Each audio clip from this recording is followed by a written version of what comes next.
Hello viewers, welcome back to Aadya media. నేను మీ ప్రియా. ఈరోజు మనతో ట్రెండింగ్ న్యూస్ డిస్కస్ చేయడానికి senior journalist and cine critic Immandi Ramarao garu ఉన్నారు. ఆయనతో మాట్లాడదాం. నమస్తే సార్. నమస్తే అమ్మా. సో సినిమాల పరంగా తీసుకున్నట్లయితే బాలకృష్ణ గారికి చిరంజీవి గారికి పోటీ లేకుండా పోయిందనమాట. లాస్ట్ సంక్రాంతికి తీసుకుంటే ఇద్దరు సినిమాలు ఒకేసారి రిలీజ్ అయినాయి. ఇప్పుడు చూసుకుంటే బాలకృష్ణ గారు ఏమో దన్ దన్ దన్ అని సినిమాలు తీస్తున్నారు, చిరంజీవి గారు ఏమో సైలెంట్ అయిపోయారు. ఇది చిరు ఫ్యాన్స్ కి కొంచెం నిరుత్సాహం అనే చెప్పాలి. మరి మనవరాలు పుట్టినందుకు సైలెంట్ అయ్యారా లేకపోతే ఏంటి అనేది తెలియాల్సి ఉంది. సో దీనికి మీరేమంటారు? ప్రధానంగా మనం చెప్పుకోవాల్సింది ఏంటంటే, బాలయ్య బాబు సంక్రాంతి సెంటిమెంటు చాలా ఉంది, చాలా కాలం బట్టి ఉంది. ఆల్మోస్ట్ ఆల్ నేను సినిమా ఫీల్డ్లోకి వచ్చిన 15 సంవత్సరాలు 20 సంవత్సరాల నుంచి ఉంది. వచ్చి 30 సంవత్సరాలు అవుతుంది. 45 సంవత్సరాలు జర్నలిజంలో ఉన్నాను నేను. కానీ ఇదంతా ఎలాగంటే వాళ్ళ సెంటిమెంట్. వాళ్ళ నాన్నకి అంతకుముందు నాన్న కూడా సంక్రాంతి పండుగ బరిలో ఉండేవాడు, సక్సెస్ అయ్యేవాడు. తర్వాత మాస్ సినిమాలు చేయడం మొదలుపెట్టిన తర్వాత బాలయ్య బాబు కూడా సంక్రాంతి సినిమాల్లో సక్సెస్ఫుల్గా ఉన్నాడు. అలాగని చిరంజీవి గారు మాస్ సినిమాలు చేయడానికి పనికిరాడని కాదు, చిరంజీవే మాస్ సినిమాలు మొదలుపెట్టాడు. అందువల్ల ఇక్కడ ఏమైందంటే, సక్సెస్ రేటు చూసుకుంటే డెఫినెట్గా చిరంజీవికి మిగతా రోజుల్లో ఉన్నప్పుడు కూడా పండుగ పూట మాత్రం ఈ హీరో గారికి ఉన్నాయి, బాలకృష్ణ గారికి. ఈ విషయం ఫ్యాన్స్ కూడా తెలుసు. నేను చెప్పేది ఏంటంటే, ఇక్కడ చిరంజీవి ఫ్యాన్స్ కూడా దయచేసి అర్థం చేసుకోవాల్సింది ఏమిటంటే, చిరంజీవి గారికి బాగా సపోర్టివ్గా నిలబడింది ఎవరంటే నేనే.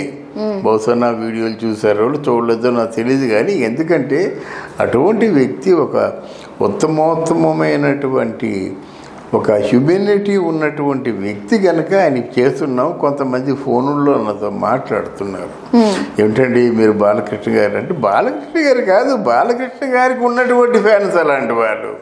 ఇక్కడ చిరంజీవి గారు ఏమైందంటే, ఆచార్య సినిమా కొంచెం డిసప్పాయింట్ చేసింది.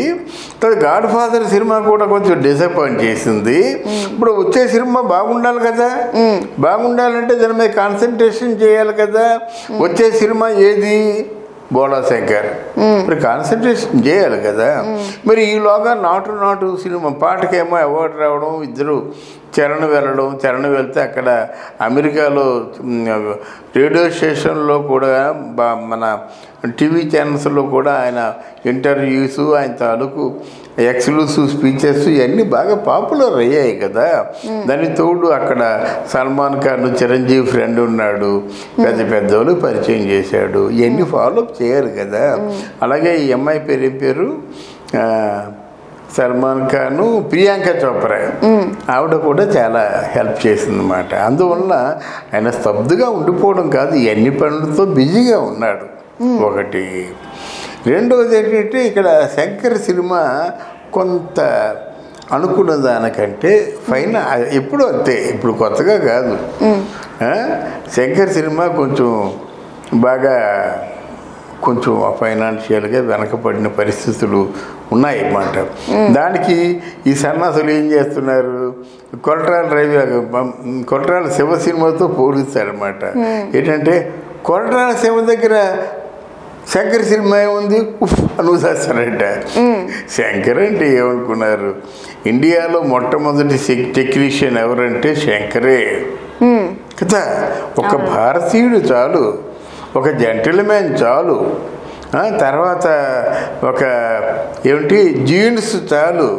ఎట్లాంటి సినిమాలు తీసాడమ్మా శంకరు, ఒక రోబో చాలు. ఇట్లాంటి సినిమాలు చేసిన వాడేమో కొరటాల శివయ్య ఆయనకంటే గొప్ప అంటే వీడికెంత తెలుసు. ఇలాంటి వాళ్ళు ఎందుకు రావాలి, కెమెరా ముందు నుంచోవాలి. ఆ జర్నలిస్టులు పరువు తీయడానికి. జర్నలిస్టులు అంటే వేరుగా ఉంటారు. జర్నలిస్ట్ ముదిరినట్టయితే ఒక క్రిటిక్ అవుతాడు. అసలు జర్నలిజం అనేదే తెలియకుండా క్రిటిక్లు అవుతూ అలాగా విమర్శలు చేస్తున్నటువంటి వాళ్ళు కొంచెం తెలుసుకొని మాట్లాడితే బాగుంటుంది. కొరటాల శివ, శంకరు ఒకటి కాదు, కానీ వస్తుంది, ఇప్పుడోసారి వస్తుంది. వాళ్ళకు 500 కోట్లు, 600 కోట్లు, 700 కోట్లు ఎంత అవుతుంది ఆ బడ్జెట్. ఆ బడ్జెట్ సిద్ధంగా ఉన్నప్పుడే మళ్ళీ అడుగు పెడతారన్నమాట.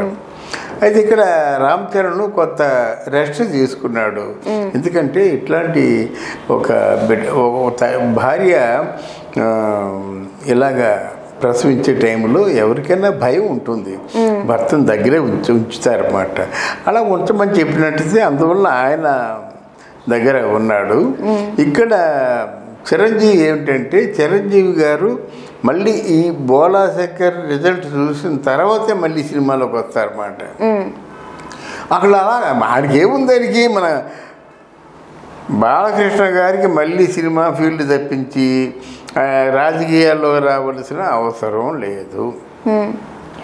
అంటే ఎన్టీ రామారావుకి 100వ జయంతోత్సవ సంబరాలు జరిగాయి కనుక వెళ్ళాడు, ఆ పని అయిపోయింది, మళ్ళీ సినిమాల్లో ఉంటాడనమాట. తర్వాత అనిల్ రావుపూడి సినిమా చేయడం చాలా, ఆయన ఎలా కలలు కన్నాడో అలా కలలు కన్నాడు. తర్వాత ఇష్టమైన విధంగా మలిచాడు. ఏంటంటే దాంట్లో యాక్షన్ పార్ట్ ఉంటుంది, కామెడీ పార్ట్ ఉంటుంది. యాక్షన్ పార్ట్, కామెడీ పార్ట్ ఉంటే ఎవరైనా ఆ సినిమాని లైక్ చేస్తారన్నమాట. కనుక ఇక్కడ బాలకృష్ణ ముందున్నాడా, చిరంజీవి ముందున్నాడా అనేటువంటి ప్రశ్న వేసుకోవడం కాకుండా, బాలకృష్ణకి ఏ అరమరికలు లేవు, ఏ బాండింగ్స్ లేవు కనుక బాలకృష్ణ ముందున్నాడు, సినిమా రిలీజ్ అవబోతుంది అంతే. దాని గురించి మనం మాట్లాడడం దేనికి, మాట్లాడవలసిన అవసరం లేదు నా ఉద్దేశంలో. చివరి సంక్రాంతికి బాలకృష్ణ గారి మూవీ, చిరంజీవి గారి మూవీ పోటాపోటీగా రిలీజ్ అయ్యాయి. అప్పుడు చిరంజీవి గారి కన్నా కూడా బాలకృష్ణ గారు అఖండ మూవీ ఎక్కువ బడ్జెట్ తెచ్చిపెట్టింది అనమాట. అయితే ఇప్పుడు సంక్రాంతికి అసలు చిరంజీవి గారు బరిలో ఉన్నారా లేదా అనేది డౌట్. డెఫినెట్గా ఈ సంక్రాంతికి ఉండొచ్చమ్మా. ఎందుకంటే మహా తలుచుకుంటే అంత 3 మాసాలు 4 మాసాల్లో సినిమా అయిపోతుంది. సరైన డైరెక్టర్ నడితే 3 మాసాల్లో సినిమా అయ్యి ఆయన పండగ, ఆయన తాలూకు అభిమానులు ఏమో డిసప్పాయింట్ చేయకుండా ఉండొచ్చు కదా, తప్పే ఉంది ఇందులో. అందువల్ల మనం ఆయన ముందా ఈయన ముందా, ఆయన సక్సెస్ ఈయన సక్సెస్ అని ప్రస్తావించడం కాకుండా డెఫినెట్గా చిరంజీవి కూడా చాలా మాస్ ఆర్టిస్టు, బాలకృష్ణ కూడా మాస్గా ప్రూవ్ అయిపోయాడు. ఎలాగున్నా సినిమా దెబ్బతినప్పుడు కూడా, ఫర్ ఎగ్జాంపుల్ వాళ్ళతో వేరే సినిమా ఉంది, ఎంత చేసినప్పుడు కూడా ఇక్కడ వీరశంకర్ రెడ్డి సినిమా చేసేసరికి ఇది బాగుంది, కానీ దానికి కలెక్షన్స్ బాగా వచ్చాయి, దీని పేరు బాగా వచ్చింది. దీన్ని ఎలా విశ్లేషిస్తాం? ఉన్నది ఉన్నట్టుగా విశ్లేషించినట్టయితే పేరు బాగా వచ్చింది